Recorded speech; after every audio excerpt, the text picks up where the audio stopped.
Wolves fans, how goes it? We're back again. Timberwolves Today. I'm Tyrus, your host. Thanks for joining us on another episode. Guys, I don't know if you saw the tweet, but trusted NBA source, uh, they're talking. They're talking, and they're saying that KG's jersey is finally getting retired this season.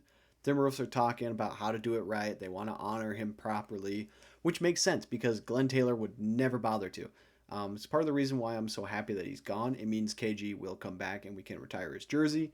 Um, and he can be one of like three jerseys that we have retired. Not an old team, but also just not a team with enough guys that are worth retiring yet. When it's all said and done, I think we're going to have to add Ant.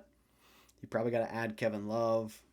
Um, Probably Towns, I would say. Wiggins becomes a big maybe. And then there's some other older guys in there that you could probably look back and finally retire their numbers, but we'll see if that even ends up happening. But we got to focus on the KG getting his jersey retired. That's huge.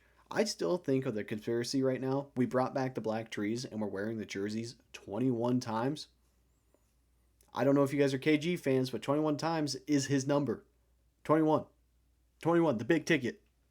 I just think it's crazy in general that we're finally looking at retiring his number after he's been gone for so long and for the amount of years that everyone's just been demanding that we do it. I mean, it's embarrassing that it hasn't been done, but I am glad that the new owners come in and in the first year we get the black trees, the Prince jerseys, and the fact that they're going to look at retiring his jersey. That doesn't happen very often. A lot of the times they come in and start cutting budgets. They looked at this roster and said, "We're good to go. Let's make another run. And while we're at it, let's give the fans something to cheer about." And they're gonna do it all. I'm here for it. And speaking of, KG and the jerseys and everything, everyone is loving the black trees, guys. Everyone. I remember when the jerseys came out for the first time again in 2018, 2019. People were excited, but they weren't excited the way they are now. The Timberwolves. I mean, it's hard to get excited when Noah Vonleh is playing in your jersey. That's what we were dealing with 2018, 2019. We weren't talking about Anthony Edwards, Naz Reid, Julius Randle, Rudy Gobert, and Jaden McDaniels, starting and wearing a good jersey. We were talking about Noah Vonleh, Robert Covington, Jimmy Butler, Towns, Wiggins, Ricky Rubio, Derrick Rose. Who else was on that godforsaken team? I don't know, but that's enough of them to be like, oh, you know what? Ricky wasn't even on that team. He was on the Jazz that year. What am I talking about? See what I mean? Like, that's just a forgettable team, and it was a waste of a good jersey that we hadn't seen since then. It's been like 6 seasons since we've seen it, and that's just disrespectful. 8 seasons, actually, since we've seen it. That's disrespectful to the jersey, and I'm glad it's back, and I'm glad they did it properly. And I'm so excited to see it that they're not only showcasing it with their own players, but they're reaching out to Minnesota legends to get them in the jersey. Reaching out to Twins players and having them show it off. Justin Jefferson hasn't, but I guess he did do the ESPN shoot with the Ant, so that counts. We even got a PWHL star, Taylor Heisey. She's awesome, and she was showing it off. She's a big Wolves fan, engaged to Parker Fox, Minnesota Gopher. Happy for both them. Congrats, guys, by the way. But like it's the stuff like that gets a community excited about a jersey. It wasn't just a random jersey drop on some day or just not really connected. It was well done, and it's a jersey that everyone loves, and they're going to make a bazillion dollars on selling them this year, without a doubt. Now let's do the Nas Reed towel again, but black trees this time. Yeah, that's it. I will be at that game if they do it. Gotta wait for promo night. Promo night will be a big day on this page. I will break down every promo that they're doing for bobbleheads and shirts and whatever. I'm a big fan of that type of stuff.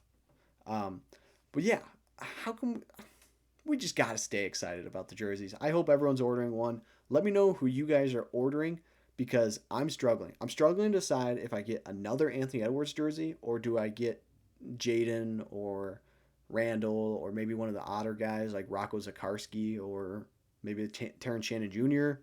I'm struggling to decide, so I need some help. Let me know who I should get on it.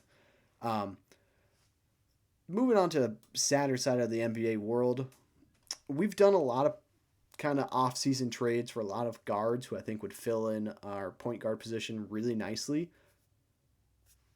Most of those guys are injured already. Yeah.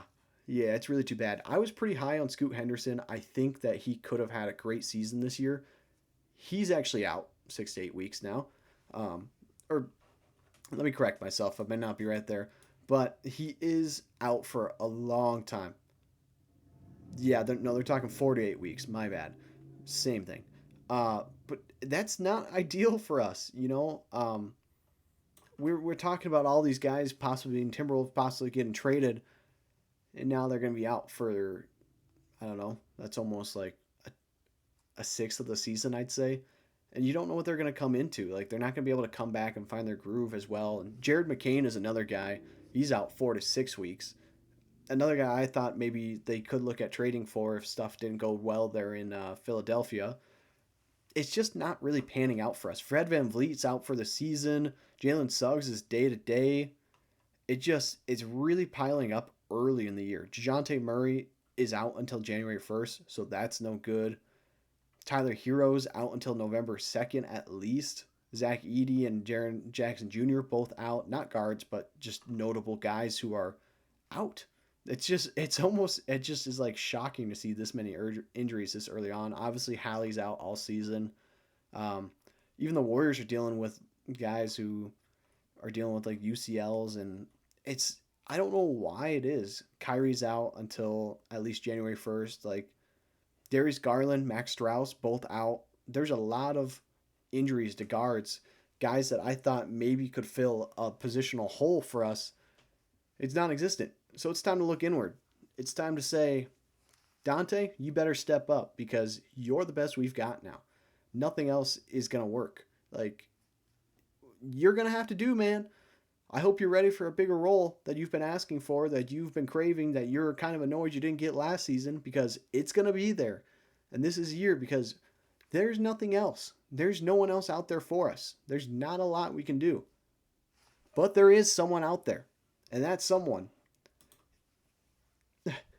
wrong button. And that someone is LaMelo Ball. Yeah, the Hornets are not scared to trade him.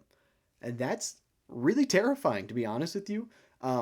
It's almost weird to see them go all in on Brandon Miller and who did they else trade for? Someone help me here.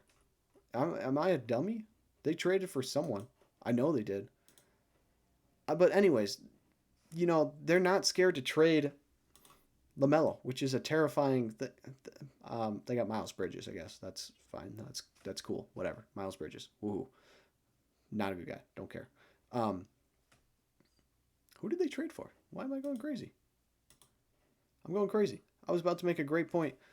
Spencer Dinwiddie is going to be playing starting point guard for him, for example. Just to, like, LaMelo's going to be out for a little bit in the season, it sounds like. He could be back at the beginning, but Brandon Miller is the future there. Colin Sexton's there, too. That's who I was trying to think of. Good work, brain. But LaMelo was on the outs. They're not happy with the contract they gave him. They don't think he's worth it anymore. I'm really sad to see the ball boys pan out the way they have. But it is what it is. And if he's really on the out, $37 million a year, let's go get him. They don't have a starting caliber center anywhere on this roster unless you really want to go all in on Ryan Kalkbrenner. I wouldn't. I would ship off, Rudy for LaMelo. I would. I mean, I think we feel confident in Nas and Berenjay.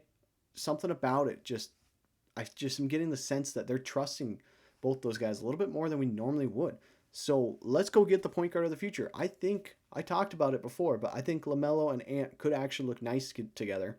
This is the type of move that Tim Connelly is known for making. He did the same thing when he came to the team. He traded our entire bench for Rudy, and then he went, and a year or two later, he ended up trading Cat for Randall and Dante. Like, he's gonna do it again. He's crazy. Whenever he sees something that could work, or if someone's like, "Hey, I'm gonna make sure that you get the most of your money," he's gonna get the most of his money. And getting LaMelo, honestly, it makes sense. It's great to know that we don't have to pick between the guy who was the third overall and the first overall pick in the draft all of a sudden. It's like when we got D'Lo and Cat on the same team. It was like, oh my gosh, like they were in the same draft class. This is crazy. This is how this would feel. If we could get James Wiseman, I would have the 1, 2, and 3. They're not going to be that expensive in all honesty. Getting James on the team, it's fine. But it's I don't know. It doesn't feel like a crazy move to go and get LaMelo Ball and make the big move that everyone's scared to make. I think he just needs a change of scenery somewhere that isn't called Charlotte. No one's going to do well in Charlotte. Charlotte is not a good place to go for your career. Sorry, Dinwiddie, you might have a nice season, but your career is going to die because you went to Charlotte. That's my opinion. Let's go get LaMelo. Let's make a crazy move, even if that means that Rudy Gobert's gone. Or we just trade our bench and we go get a guy like LaMelo and we keep Rudy. We just got to make up $37 million somewhere in the books, or we're cooked. That is what it is. We're gonna have to give up picks again, but we actually have picks to give up for once. I'm fine with it. But that's all I've got for you guys today. The season's going to shape out how it's going to shape out. We've seen a lot of bad injuries to point guards early on. None on our own team, which is terrifying. Knock on wood. But until next time, I will see you then. This is Timberwolves Today and Tyrus.